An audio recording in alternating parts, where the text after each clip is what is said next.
Hello दोस्तों, स्वागत है आप सभी का आज के एक नए एपिसोड में। तो दोस्तों, आपको तो ये पता होगा कि इंडिया के prime minister Narendra Modi popular होने के साथ साथ अपने आप में एक अनबीटेबल आर्मी की तरह ही बनते जा रहे हैं। आखिर तभी तो पीएम मोदी पिछले 9 साल से इंडियन पॉलिटिक्स की कमान संभाले हुए हैं और अपोजिशन बस देखने के अलावा कुछ भी नहीं कर पा रहा। पीएम मोदी के नेतृत्व में बीजेपी ने 2 मेजर जनरल इलेक्शन जीते हैं, एक 2014 में और दूसरा 2019 में, वो भी हाई मेजोरिटी वोट्स के साथ। बट सवाल ये है कि क्या ये एरा 2024 में और चलेगा या नहीं, एंड इसका आंसर आज हम इस वीडियो में जानने की कोशिश करेंगे। दोस्तों, वैसे अगर अभी आंकड़ों की बात करें तो 12 स्टेट्स में चीफ मिनिस्टर बीजेपी के हैं, जिसमें से 3 स्टेट है राजस्थान, मध्य प्रदेश और छत्तीसगढ़, जो रिसेंटली जीते हैं, और तेलंगाना और मिजोरम को मिलाकर इन 5 स्टेट्स में अप्रोक्सीमेट 16 करोड़ वोट्स आए हैं, जिनमें 7.8 करोड़ वोटर्स सिर्फ महिलाएं हैं।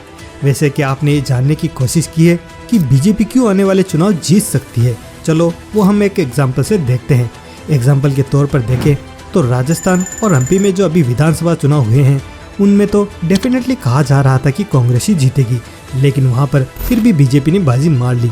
वैसे इसके भी कुछ रीजन हो सकते हैं, जैसे राजस्थान में Congress party Gehlot versus pilot के बीच में दीवार नहीं मिटा पाई, और वहीं एमपी में कमलनाथ के होते हुए भी पार्टी कुछ कर नहीं पाई। और वहीं दूसरी साइड में एक्स सीएम शिवराज सिंह, जिन्होंने लास्ट वक्त तक पार्टी की कैंपेन संभाले रखी और पार्टी को जीत दिलाई। इससे भी बड़ा एक रीजन ये भी हो सकता है कि कांग्रेस जहां अपने नेताओं के बीच में दरार नहीं मिटा पाती, और वहीं बीजेपी सख्त एक्शन लेने में कभी भी पीछे नहीं हटती। फॉर एग्जाम्पल, राजस्थान इलेक्शन जीतने के बाद सब लोग मान रहे थे कि इस बार कद्दावर नेता वसुंधरा राजे सिंधिया को ही सीएम बनाया जाएगा, लेकिन भजनलाल शर्मा को न्यू सीएम बना दिया गया और इसके खिलाफ एक्स सीएम भी कुछ नहीं बोल पाए। उन्होंने पार्टी का जो ऑर्डर था वो फॉलो किया।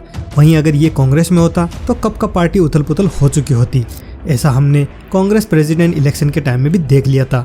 उस टाइम गहलोत को प्रेसिडेंट बनाया जा रहा था, लेकिन सेम उसी टाइम 90 के आसपास एमएलए ने अपना इस्तीफा देने की पेशकश की थी और कहा था कि वो गहलोत के साथ है, और फिर खड़गे जी को प्रेसिडेंट बनाया गया। तो इससे हमें ये मालूम पड़ता है कि बीजेपी एक्शन लेने में पीछे नहीं हटती, और ये तो बस शुरुआत है।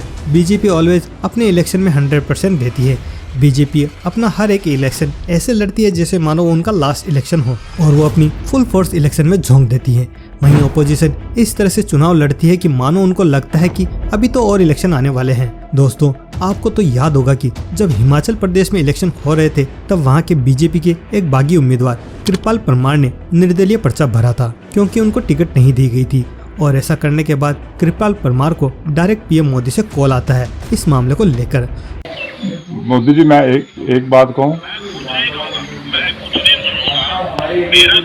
तो कहने का मतलब ये है कि एक देश का पीएम एक विधानसभा सीट को जिताने के लिए कितना भरसक प्रयास कर रहे हैं, चाहे वो सीट छोटी हो या बड़ी हो। ऐसी चीजों को देखकर ऐसा लगता है कि बीजेपी के लिए हर एक सीट अहम हो जाती है। दोस्तों, इस चीज को ज्यादा कॉम्प्लिकेटेड ना करते हुए हम बीजेपी के मॉडल को 4 पार्ट में डिवाइड करते हैं। वो है ऑर्गेनाइजेशन, कम्युनिकेशन, मोबिलाइजेशन और इनोवेशन। सबसे पहले बात करते हैं ऑर्गेनाइजेशन के बारे में। बीजेपी का संगठन नेशनल, स्टेट और लोकल लेवल पर मजबूती से बना हुआ है। उनकी क्लियर हायरार्की में लीडर्स, वर्कर्स और वॉलंटियर्स कोऑर्डिनेशन में काम करते हैं। वेरियस विंग्स हैं, जैसे युवा मोर्चा, महिला मोर्चा, आईटी सेल, माइनॉरिटी मोर्चा वगैरह वगैरह। ये सारे डिवीजन अलग अलग सेक्शंस और इंटरेस्ट को ध्यान में रखते हैं। फीडबैक मैकेनिज्म भी काफी मजबूत है, जिसमें ground level workers senior leaders को लोगों के इश्यू और सेंटिमेंट्स के बारे में रिपोर्ट करते हैं। रेगुलर मीटिंग्स, वर्कशॉप और ट्रेनिंग सेशन से पार्टी के मेंबर्स को मोटिवेटेड और अपडेटेड रखा जाता है। अब नेक्स्ट बात करते हैं बीजेपी के कम्युनिकेशन मॉडल पे।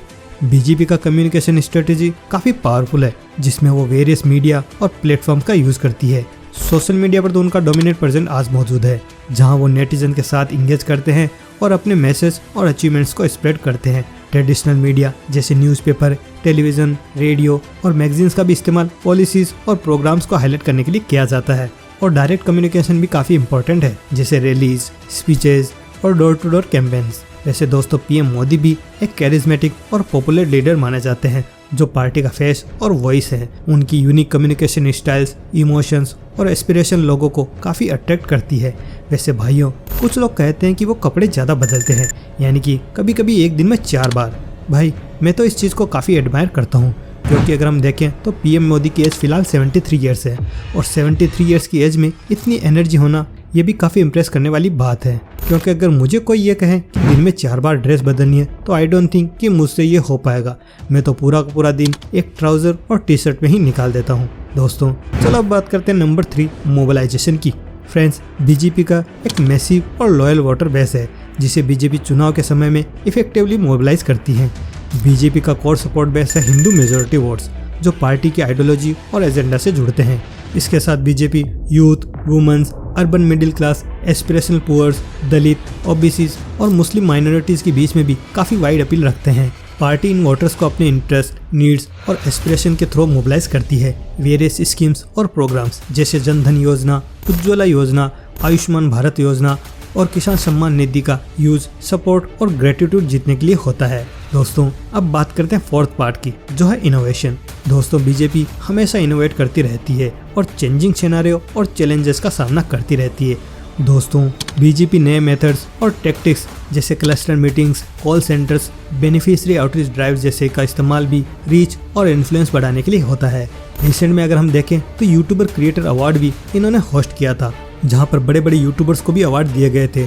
तो सोचो जब इन बड़े यूट्यूबर्स के वीडियो आते हैं तो इनकी वीडियो पर मिलियंस ऑफ व्यूज़ आते हैं और डेफिनेटली ये वीडियोस आम इंसानों के सबकॉन्शियस माइंड में बैठ जाते हैं और अपने टाइम पर अपने आप ही ये इफेक्टिव बन जाते हैं। वैसे फ्रेंड्स, बीजेपी इमर्जिंग इश्यूज और ट्रेंड्स जैसे कोविड-19 pandemics, farmers protest, China border issue को हैंडल करने में अपने नैरेटिव और काउंटर नैरेटिव को काफ़ी अच्छी तरीके से डिफेंड करती है। पार्टी अपने मिस्टेक्स और फेलियर से भी सीख लेती है और नेसेसरी करेक्शन और इम्प्रूवमेंट्स भी करती है। इसके साथ बीजेपी हमेशा बोल्ड और काफ़ी स्ट्रिक्ट डिसीजन लेने में पीछे नहीं हटती। जैसे 2020 में आया हुआ फार्म लॉज, जो कि 3 लॉज का एक सेट था।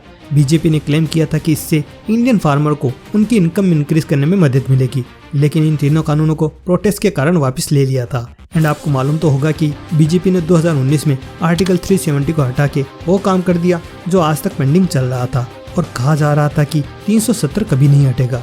5 अगस्त 2019 को इंडियन गवर्नमेंट ने एक प्रेसिडेंशियल ऑर्डर जारी करके आर्टिकल 370 को हटा दिया और जम्मू एंड कश्मीर को भारत के संविधान के सभी उपकरणों के लिए खोल दिया था। देन इसी तरह अगर हम थोड़ा पीछे जाएं तो मोदी सरकार ने ट्रिपल तलाक को भी गैर कानूनी डिक्लेयर कर दिया था। इसके बाद 30 जुलाई 2019 को भारतीय संसद ने ट्रिपल तलाक को इलीगल और असंवैधानिक डिक्लेयर कर दिया और 1 अगस्त 2019 से इसे पनिशेबल एक्ट बना दिया। और इसी मूव की वजह से मुस्लिम महिलाओं के वोट्स खींचने में बीजेपी काफ़ी हद तक सफल भी हुई। और उसके बाद रिसेंटली आया एक ऐसा मूव जिसकी वजह से ये कहा जाने लग गया कि Modi will be back again. दोस्तों मैं बात कर रहा हूँ राम मंदिर प्राण प्रतिष्ठा समारोह की। राम मंदिर प्राण प्रतिष्ठा समारोह में बीजेपी ने एक हिस्टोरिक रोल प्ले किया था। अयोध्या की डिस्प्यूटेड साइट पर 22 जनवरी 2024 को राम मंदिर की प्राण प्रतिष्ठा की गई थी। ये इवेंट श्री राम जन्मभूमि तीर्थ क्षेत्र ने ऑर्गेनाइज किया था। 22 जनवरी के दिन पूरा भारत खुश था और दिवाली मना रहा था और इन सब का पॉलिटिकल फायदा देखा जाए तो मोदी सरकार को डेफिनेटली होगा। मोदी सरकार ने पिछले 9 सालों में इंडियंस के अंदर पीएम मोदी के लिए एक ऐसी इमेज क्रिएट कर दी है जिसका तोड़ निकालना थोड़ा मुश्किल है। और मुझे तो ये समझ में नहीं आ रहा है कि क्यों अपोजिशन पार्टी के लीडर्स ने प्राण प्रतिष्ठा में जाने से मना कर दिया, क्योंकि डेफिनेटली ये मुद्दा बीजेपी अपनी रैलीज में जरूर उठाएगी। इससे अपोजिशंस को काफ़ी नुकसान भी हो सकता है। वैसे अपोजिशन का वीक होना भी बीजेपी के लिए बहुत फायदेमंद बनता जा रहा है। For example, recently Congress party को कई बिग लीडर्स छोड़ के चले गए हैं, जिसमें महाराष्ट्र के अशोक चव्हाण ने पार्टी को छोड़ के बीजेपी का दामन थाम लिया। एंड वैसे युवा नेता हार्दिक पटेल, जयवीर शेरगिल, ज्योतिरादित्य सिंधिया, गुलाम नबी आज़ाद, अल्पेश ठाकुर, अनिल अंडोनी, जितिन प्रसाद, आरपीएन सिंह, सुनील झाकड़, अश्विन कुमार जिसे कई बड़े नाम शामिल है। अगर मैं लिस्ट बनाने बैठ जाऊं तो ये लिस्ट काफ़ी लंबी हो जाएगी और इनमें से काफ़ी लोग अब बीजेपी में भी शामिल हो चुके हैं। तो इससे बीजेपी को अपोजिशन के द्वारा हराना थोड़ा मुश्किल सा होने वाला है। वहीं इसका तोड़ निकालने के लिए अपोजिशन मिलके इंडिया गठबंधन नाम से एक अलायंस बनाया है, जो अगर लिटरली साथ में रहे तो बीजेपी को काफ़ी अच्छी टक्कर दी जा सकती है। लेकिन धीरे धीरे इसमें भी फूट पड़ चुकी है, जिसमें नीतीश कुमार अब बाहर आ चुके हैं और उन्होंने बीजेपी से हाथ मिला लिया है। अब ममता बनर्जी भी बोल रही हैं कि वो खुद ही बंगाल से अपनी पार्टी के दम पर इलेक्शन लड़ेंगी। वहीं आम आदमी पार्टी और कांग्रेस में पंजाब में सीट शेयरिंग का कोई फॉर्मूला नहीं निकल पा रहा और इसी तरह अब ये गठबंधन भी वीक सा पड़ चुका है।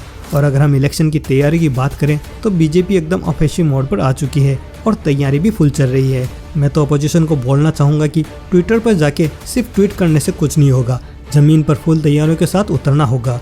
तो दोस्तों आपको क्या लगता है जो मैंने इस वीडियो में बताया वो सही है या गलत? आप अपने ओपिनियन हमें कमेंट बॉक्स में जरूर बता सकते हैं। और मैंने इस वीडियो में कहीं कोई गलत डाटा या फैक्ट्स बता दिए तो मुझे आप कमेंट बॉक्स में भी करेक्ट कर सकते हैं। जैसे अगर आपको आज का वीडियो पसंद आया तो इसे लाइक, शेयर और चैनल को सब्सक्राइब करके बेल आइकन को भी जरूर दबा देना, ताकि नेक्स्ट वीडियो का नोटिफिकेशन आपको सबसे पहले मिल जाए।